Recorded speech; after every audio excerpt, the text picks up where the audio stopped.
Hi, I'm Ashton, and this is my commemorative speech. You know the saying, live every day like it's your last, or maybe always telling your loved ones how much they mean to you, giving them an extra long hug, a kiss or two, or even never leaving the person with a bitter taste in your mouth because you do not know how or that if that will be the last time you see them. There are so many things that we take for granted on a daily basis, but the main thing that is taken for granted in life is life that is given to us every day. We are not owed another day, nor are we promised. Like Kenny Chesney sings in one of his songs, the lyric, "Nah, don't blink, life goes faster than you think," is one of the most accurate statements that I've ever come across in my 21 years of life. And yes, that is not long. Yes, I have lost people in my life, numerous people for a matter of fact, and it is not fun. It is almost as if when they left, they took a part of me and I will never be whole again. But then I think to myself, I can't give up now. If I give up now, what am I going to be? Who am I going to be?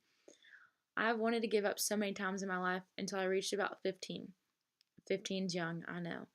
And I met a woman who was stronger than any person I have ever come across. And I never even knew she was this strong until one night. I came across a woman who lost her soul being for a living and still managed to put a smile on her face. A woman who watched her whole world fall down around her but picked up as many pieces as she could possibly hold. A woman who had one child who would continue on the legacy of their last name, but in a matter of seconds that all changed. On August 14, 2010, a day that will never go forgotten, I still remember like it was yesterday. It was around 8 o'clock at night. I received numerous phone calls and finally answered one saying that there had been an accident and it wasn't good. Zach did not make it. You know that person that you always saw in the hallways who no matter how crazy busy class change would be, that they would always find you and make it a point to make your day or maybe even embarrass you just a little bit better, make it a little bit better if they even could. That was him. That was always him who always was smiling, always loved, no matter the circumstances. And in that moment, it felt like the world stopped. I couldn't believe it. I didn't. I still didn't. Still don't. Never will. And immediately I got off the phone and got in the car with my dad because I was only 15. And I just remember a white sheet laying over a figure on the ground and his mom and dad on their knees crying and sobbing uncontrollably. But it did not seem real. Then the next few days at school did not seem real. Seeing the empty desk or the empty chair or no one running up and jumping on me in the hallways. But then the viewing came and then it became real. That will forever be an eye opener for me because that strong woman that I was talking about, that was her. That was his mom. She held her son as he died in her arms, as he took his last breath. There was nothing in the world she could even do if they even tried.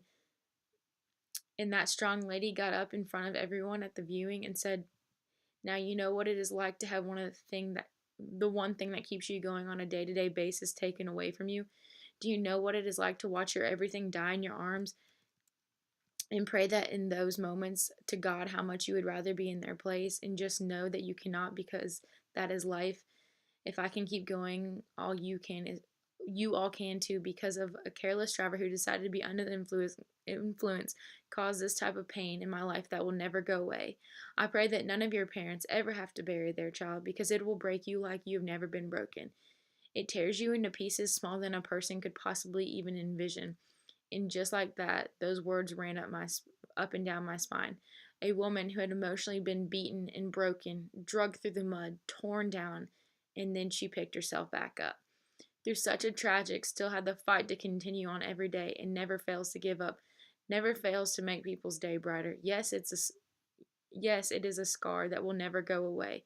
I remember talking to her about 6 months ago and telling her it will never and her telling me it will never go away. You wake up, it's on your mind. You go to sleep and have nightmares, thinking you will wake up and it'll go away.